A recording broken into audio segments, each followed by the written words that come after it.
बिलासपुर के चंद्रा अकेडमी में मौजूद हों और मोर संग में हवे भागवत जायसवाल सर पहचान के मोहताज नहीं, लेखक भी है, अधिकारी हवे। और चंद्रा अकेडमी में चूंकि कार्यक्रम हो थे जब तक जन पीएससी क्रैक करे ओकर मन से गोड़ बात भी हो गए बहुत सारा। और सर हम मार्गदर्शन दे 100 से ज़्यादा लड़का मन जो अधिकारी बन चुके हैं। गोड़ बात करते ज़्यादा देरी नहीं करत। सर जय जोहार, जय छत्तीसगढ़।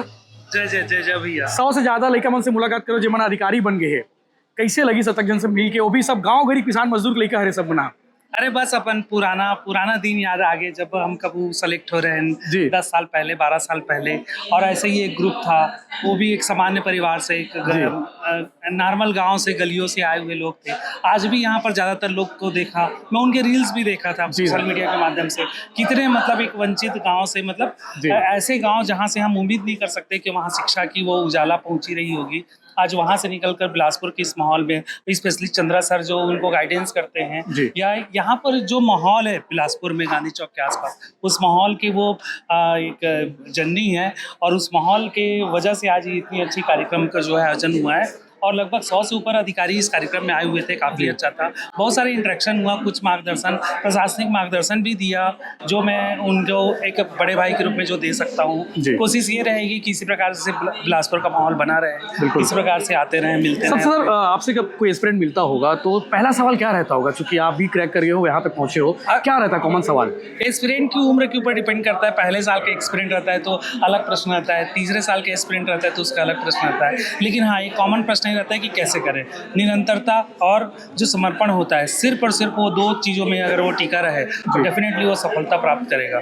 आपकी जर्नी भी बहुत शॉर्ट में जानना चाहेंगे। आपने कब क्रैक किया था और उसके बाद क्रैक करने की कहानी पीछे क्या थी उसकी? नहीं, अगर मैं घर से निकला था जब तो थोड़ा सा लड़ झगड़ के निकला था, क्योंकि वैसा कुछ माहौल नहीं था उस समय। एस्पिरेंट को कोई मान्यता प्राप्त नहीं हुई थी, तो इसलिए मान्यता प्राप्त करने के लिए घर से लड़ के निकला। वही 2 ही साल में सब इंस्पेक्टर वगैरह की नौकरी वगैरह कर लिया, फूड इंस्पेक्टर भी किया, अकाउंट अफसर भी किया और डीओ का भी किया, कई नौकरियां किया, 4-5 और नौकरी एनसीबी में था, कुछ दिन सीबीआई में था, कुछ ट्रेनिंग बीएसएफ में भी कर लिया, बहुत सारा चीज़ किया। तब जाके थक हार कर फिर सीजीपीएससी में आया। सीजीपीएससी में ये डिप्टी कलेक्टर का पद में जब से दिए, उसके बाद जो है पीएससी ने जब से दिया है तब से मैं अभी सेवारत हूँ। बिल्कुल सर, पीएससी करते वक्त प्लान बी भी जरूरी होता है क्या? बेहद। अगर प्लान बी का मतलब है ऐसा नहीं कि प्लान बी के बारे में ही सोचा जाए। हाँ, पहले प्लान को अपने चरम पे ले जाकर अपना काम किया जाए। और अगर वो नहीं हो पाता है तो उसका सिलेबस हमने चूंकि अब पढ़ लिया है, पूरा सिलेबस पढ़ लिया है, 15 सब्जेक्ट पढ़ लिए हैं, 15 में से 2 सब्जेक्ट नया पढ़कर हम प्लान बी की ओर जा सकते हैं। प्लान बी का मतलब ये नहीं कि हम प्राइवेट व्यवसाय करें, व्यापार करने लग जाए। प्लान बी का मतलब है बहुत सारे एसएससी है, रेलवे है, हमारा आईबीपीएस है, दूसरे प्रकार के एग्जाम है, हम उधर स्विच कर जाएं। बाकी अगर बात करें आज के दौर के बच्चे, कंपटीशन बहुत बढ़ गया है। पहले संख्या कम थी, अब संख्या ज़्यादा हो गई है।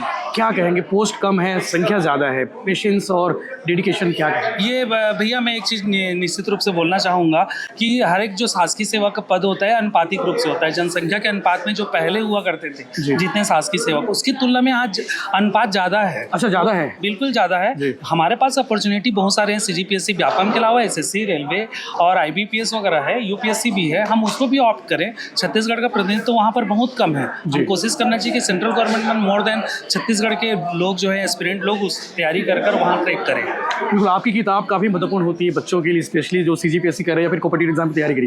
कौन सी किताब आ गई है जो बच्चों को पढ़नी ही चाहिए? जरूर मैं प्रचार नहीं कर रहा हूँ, लेकिन बता रहा हूँ कि भैया पढ़ने के लिए ऑप्शन आपके पास आई भी है। अरे एक अच्छी पुस्तक है, तैयारी जीत की, बहुत पहले मैंने लिखा था, 6 साल हो गए हैं। वो बहुत अच्छा है, सारे प्रकार के सारे पक्षों का एनालिसिस, जो प्लान बी बोले उसका भी एक टॉपिक है, प्लान बी क्यों जरूरी है। स्पेशली एस्पिरेंट लोग के लिए है। एस्पिरेंट सिर्फ एस्पिरेंट लोग के लिए, स्पेशली सीजीपीएससी और इस टाइप के जो हमारा एस्पिरेंट है उनके लिए विशेष रूप से है। आपका अनुभव उसमें? बिल्कुल अनुभव है, और मेरे अलावा बाकी मेरे साथी लोग का जो हॉस्टल्स थे उनके सारे अनुभव है और प्रैक्टिकल अनुभव है। और इसके साथ एक दूसरी पुस्तक है साक्षात्कार, वो काफ़ी अच्छा है, इंटरव्यू के समय बहुत अच्छा काम आता है, क्योंकि इंटरव्यू में हमारे 1000 प्रकार के मन में जो क्यूरीज रहते हैं उसको वो शांत कर देता है। तो जरूर पढ़ना चाहिए क्योंकि उसकी उपयोगिता तो है। न्यूज़ कितना इंपॉर्टेंट होता है बच्चों के लिए, जो स्पेशली जो तैयारी करते हैं उनके? अगर न्यूज़ देने वाला कौन है वो ज़्यादा इंपॉर्टेंट होता है। अगर या जो हमारे काम का न्यूज़ नहीं है उसके बारे में अगर हम लोग निगलेक्ट किया जाए और क्या देखना है वो तय कर लिया जाए तो सबसे बेस्ट होता है। और न केवल नेशनल लेवल का, हो सकता है इंटरनेशनल लेवल का, BBC से लेकर आपके छत्तीसगढ़ लेवल में आपका भी चैनल कितना शानदार है। अगर दिन भर में मतलब आपका न्यूज़ चैनल 10 मिनट के लिए भी देख ले, छत्तीसगढ़ का अपडेट हो जाता है। बिल्कुल, क्या चल रहा है क्या नहीं चल रहा है, क्या महत्वपूर्ण चल रहा है। बिल्कुल, thank you sir very much. और आपकी नई किताबें कौन सी आ रही है? और अरे मेरी अभी एक लेटेस्ट दिल्ली में एक इनॉग्रेट होने वाला है, वैदिक सीरीज की 3 किताबें आने वाली है। मेरे पास आपकी 3 किताब मेरे पास है। माँ कलारिन देवी वाली, हाँ, और कलारिन जी की जी, और सहस्त्रबाहु भी है, सहस्त्रबाहु जी की, और कलचुरी गाथा मैं अभी पढ़ रहा हूँ। ये बहुत अच्छी है, बड़ा आनंद आ रहा है, मजा आ रहा है। मतलब आपको इतिहास पौराणिक कथाओं को समझना हो, भागवत सर की किताब अमेजन पे मंगवा लीजिए। हाँ, बहुत अच्छी किताब है, उम्मीद करता हूँ सब लोग को पसंद भी आएगी।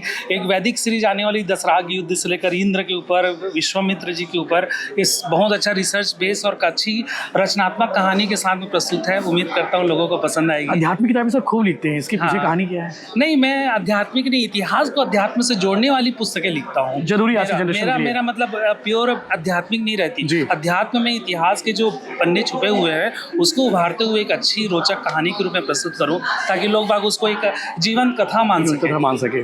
Thank you sir very much, मजा आ गया आपसे बात करके। भागवत जायसवाल सर थे जिनसे बातचीत हुई है। किताब के नाम सर ने बता दिए, वो जरूर आप पढ़िएगा।